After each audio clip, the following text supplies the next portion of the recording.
ഇന്ന് നമ്മൾ ചോറ് കൊണ്ട് തയ്യാറാക്കി എടുക്കാൻ പറ്റുന്ന ഒരു അടിപൊളി ഹൽവ പോലത്തെ ഒരു റെസിപ്പിയാണ് തയ്യാറാക്കി എടുക്കുന്നത്.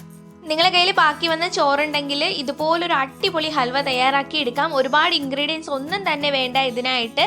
അപ്പോൾ അതെങ്ങനെ തയ്യാറാക്കി എടുക്കുന്നതെന്ന് നോക്കാം. കണ്ടോ, നല്ല സോഫ്റ്റ് ആണ്, അതുപോലെ തന്നെ നല്ല ടേസ്റ്റും ഉണ്ട് ഇത് കഴിക്കാനായിട്ട്. നമ്മൾ ചോറിലാണ് ഇത് തയ്യാറാക്കി എടുത്തതെന്ന് പറയേയില്ല. ഒരു കിണ്ണത്തപ്പവും അതുപോലെ ഹൽവയുടെയൊക്കെ ഒരു ടേസ്റ്റാണിത്.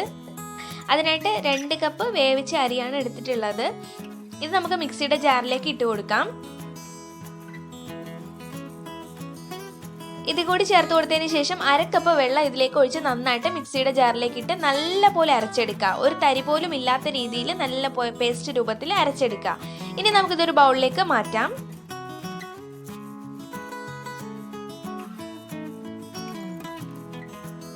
ഇപ്പോൾ ഞാനൊരു ബൗളിലേക്ക് ഒഴിച്ചെടുത്തിട്ടുണ്ട്. ഇനി നമ്മൾ ഇതിലേക്ക് ചേർക്കാൻ പോകുന്നത് 2 സ്പൂൺ കോൺഫ്ലവർ ആണ്. കോൺഫ്ലവർ വേറൊരു പാത്രത്തിലേക്ക് ഇട്ടതിന് ശേഷം 2-3 സ്പൂൺ ചേർത്ത് കൊടുക്കാവുന്നതാണ് കേട്ടോ. ഇനി അതിലേക്ക് ആവശ്യത്തിന് വെള്ളം ചേർത്ത് കട്ടയൊന്നും ഇല്ലാത്ത രീതിയിൽ നന്നായിട്ടൊന്ന് മിക്സ് ചെയ്തെടുക്കാം. നന്നായിട്ട് കട്ടയൊക്കെ ഒന്ന് അലിഞ്ഞ് വന്നതിന് ശേഷം നമുക്ക് ഈ അരച്ചു വെച്ചിരിക്കുന്ന ചോറിലേക്ക് ഇതൊന്ന് ഒഴിച്ചു കൊടുക്കാം. ഇനി ഇതിലേക്ക് നമ്മൾ ചേർക്കാൻ പോകുന്നത് തേങ്ങാപ്പാലാണ്. തേങ്ങാപ്പാൽ ഇല്ലെങ്കിൽ നമുക്ക് കവർപ്പാലും യൂസ് ചെയ്യാവുന്നതാണ്, വലിയ കുഴപ്പമില്ല. 1 കപ്പ് പാലാണ് ഞാൻ അതിലേക്ക് ചേർത്ത് കൊടുത്തിട്ടുള്ളത്. തേങ്ങാപ്പാലാണ് ചേർത്ത് കൊടുത്തിട്ടുള്ളത്. ഇനി ഇതുകൂടി നന്നായിട്ടൊന്ന് മിക്സ് ചെയ്ത് കൊടുക്കാം. കട്ടയൊന്നും ഇല്ലാത്ത രീതിയിൽ നന്നായിട്ടൊന്ന് മിക്സ് ചെയ്തെടുക്കാം. ഇപ്പോൾ എല്ലാം ഒന്ന് നന്നായിട്ട് മിക്സായി വന്നിട്ടുണ്ട്. ഇനി ഞാൻ 250 ഗ്രാം ശർക്കരയാണ് എടുത്തിട്ടുള്ളത്. നല്ല കറുത്ത ശർക്കരയാണ്. നല്ല കറുത്ത ശർക്കരയാണെന്നുണ്ടെങ്കിൽ നമ്മൾ ഹൽവയ്ക്ക് നല്ല കളർ കിട്ടുന്നതായിരിക്കും. ഇനി ഇത് നന്നായിട്ടൊന്ന് ഉരുക്കിയെടുക്കാം. അതിനായിട്ട് 1/4 കപ്പ് വെള്ളം വേണമെന്നുണ്ടെങ്കിൽ ചേർത്ത് കൊടുക്കാവുന്നതാണ്. ഇതൊന്ന് ഉരുക്കിയെടുക്കാൻ വേണ്ടിയിട്ട് മാത്രം. എത്രത്തോളം വെള്ളം ചേർക്കുന്നത് കുറയ്ക്കുന്നോ അത്രത്തോളം നമുക്ക് പെട്ടെന്ന് തന്നെ ഇത് റെഡിയായി കിട്ടുന്നതായിരിക്കും. അപ്പോൾ ഇത് നന്നായിട്ടൊന്ന് ഉരുക്കിയെടുത്തിട്ടുണ്ട്. ഇതിൻ്റെ അരിപ്പയിലൊന്ന് അരിച്ചെടുക്കാം. ചൂട് എളുപ്പം ഒന്ന് ആറിയതിന് ശേഷം അരച്ചെടുക്കുന്നതായിരിക്കും നല്ലത്. ഇനി അരച്ചെടുത്തതിനെ അതിലേക്ക് തന്നെ പാത്രത്തിലേക്ക് തന്നെ വീണ്ടും ഒഴിച്ചു കൊടുക്കുകയാണ്. ഇനി ഇതൊന്ന് ഇളക്കി കൊടുത്തതിന് ശേഷം 1 സ്പൂൺ നെയ്യ് ഇതിലേക്ക് ചേർത്ത് കൊടുക്കാം. നമ്മൾ തയ്യാറാക്കി വെച്ചിരിക്കുന്ന മിക്സ് ഇതിലേക്കൊന്ന് ഒഴിച്ചു കൊടുക്കാം. മുഴുവനായിട്ട് അങ്ങ് ഒഴിച്ചു കൊടുക്കാം.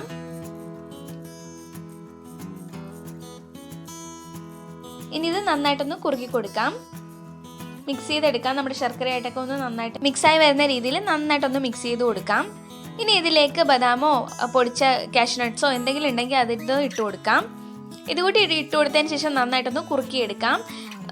ശ്രദ്ധിക്കാനുള്ളത് മീഡിയം ഫ്ലെയിമിൽ വെച്ചിട്ടായിരിക്കണം ഇത് കുക്ക് ചെയ്യാനുള്ളത്. അതിലേക്ക് ഏലക്ക പൊടി ചേർത്ത് കൊടുക്കാം. ഏലക്ക പൊടിച്ച് ചേർത്ത് കൊടുക്കുകയോ അല്ലാന്നുണ്ടെങ്കിൽ ചതച്ച് ചേർത്ത് കൊടുക്കുകയോ ചെയ്യാവുന്നതാണ്. ഇനി ഇടയ്ക്കിടയ്ക്കായിട്ട് ഒരു 3 സ്പൂണ് നെയ്യ് ഇതിലേക്ക് ചേർത്ത് കൊടുത്ത് നന്നായിട്ടൊന്ന് കുറുക്കിയെടുക്കുക. നെയ്യ് ഇല്ലാന്നുണ്ടെങ്കിൽ നമുക്ക് വെളിച്ചെണ്ണ ചേർത്ത് കൊടുക്കാവുന്നതാണ്.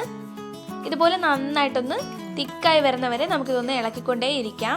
കറക്റ്റ് ഒരു 20 മിനിറ്റ് വരെ നമ്മളിതൊന്ന് ഇളക്കി കൊടുത്തുകൊണ്ടേ ഇരിക്കണം. ഇടയ്ക്കൊന്ന് നിർത്തണേൽ കുഴപ്പമില്ല. അത് ഇതുപോലെ പാനിൽ നിന്ന് നന്നായിട്ട് വിട്ട് കിട്ടുന്ന പരുവാകുമ്പോഴത്തേക്ക് നമുക്ക് ഫ്ലെയിം ഓഫ് ചെയ്യാവുന്നതാണ്. വേണമെന്നുണ്ടെങ്കിൽ ഇടയ്ക്ക് 2-3 സ്പൂൺ നെയ്യ് ഒഴിച്ചു കൊടുക്കുന്നതിൽ കുഴപ്പമൊന്നുമില്ല. അപ്പോൾ പെട്ടെന്ന് തന്നെ നല്ലപോലെ കുറുകി ഈ ഒരു പരുവത്തിൽ കിട്ടുന്നതായിരിക്കും. അപ്പോൾ നമ്മുടെ മിക്സ് ഇവിടെ റെഡി ആയിട്ടുണ്ട്. ഇനി നമുക്കിതൊരു പാത്രത്തിലേക്ക് മാറ്റാം. പാത്രത്തിൽ വേണമെന്നുണ്ടെങ്കിൽ എണ്ണ ഒന്ന് തടവിയതിന് ശേഷം അതിലേക്ക് പൊടിച്ച നട്ട്സോ ബദാമോ എന്തെങ്കിലും ഉണ്ടെന്നുണ്ടെങ്കിൽ അതുകൂടി ഇട്ട് കൊടുക്കാം. ശേഷം നമുക്കിതൊന്ന് ഇതിലേക്ക് ഒഴിച്ചു കൊടുക്കാം. ഒഴിച്ചതിന് ശേഷം 1 മണിക്കൂർ അല്ലെങ്കിൽ ഒരു അരമണിക്കൂർ ഇതൊന്ന് റെസ്റ്റ് ചെയ്യാൻ വേണ്ടിയിട്ട് മാറ്റി വെക്കണം. അപ്പോഴത്തേക്കും നല്ലപോലെ സെറ്റായി കിട്ടുന്നതായിരിക്കും. ഇത് ഫ്രിഡ്ജിലൊന്നും വെക്കേണ്ട കാര്യമൊന്നുമില്ല. ഇത് നന്നായിട്ട് തണുത്ത് കഴിയുമ്പോഴത്തേക്കും നല്ലപോലെ സെറ്റായി കിട്ടുന്നതായിരിക്കും. ഇനി ഇതിൻ്റെ മുകളിലായിട്ട് കൂടി ഒന്ന് ഗാർണിഷ് ചെയ്തതിന് ശേഷം നമുക്കിതൊന്ന് റെസ്റ്റ് ചെയ്യാൻ വേണ്ടിയിട്ട് മാറ്റി വയ്ക്കാം. ഇപ്പോൾ ഒരു മണിക്കൂർ കറക്റ്റായിട്ട് കഴിഞ്ഞിട്ടുണ്ട്. നമുക്കിതൊന്ന് പാത്രത്തിൽ നിന്ന് മാറ്റി കൊടുക്കാം. ഇതൊന്ന് കമത്തി കൊടുക്കുമ്പോഴത്തേക്കും പെട്ടെന്ന് തന്നെ ഇത് വിട്ട് കിട്ടുന്നതായിരിക്കും. ഇനി നമുക്കിതൊന്ന് കട്ട് ചെയ്ത് നോക്കാം.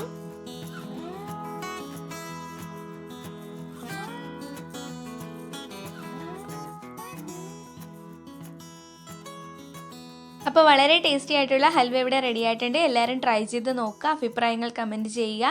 ഇതുവരെ എൻ്റെ ചാനൽ സബ്സ്ക്രൈബ് ചെയ്യാത്തവരാണെന്നുണ്ടെങ്കിൽ ഒന്ന് സബ്സ്ക്രൈബ് ചെയ്തേക്കുക. കൂട്ടത്തിൽ വരുന്ന ബെല്ലൈക്കൺ ഒന്ന് പ്രസ് ചെയ്യുക. അതിൽ ഓൾ എന്ന ഓപ്ഷൻ കൊടുക്കുകയാണെന്നുണ്ടെങ്കിൽ ഞാൻ ഫ്യൂച്ചറിൽ വീഡിയോസ് ഇടുമ്പോൾ അത് നിങ്ങൾക്ക് നോട്ടിഫിക്കേഷനായിട്ട് ലഭിക്കുന്നതായിരിക്കും. അപ്പോൾ നമുക്കിനി ഒരു പുതിയൊരു വീഡിയോ ആയിട്ട് വീണ്ടും കാണാം.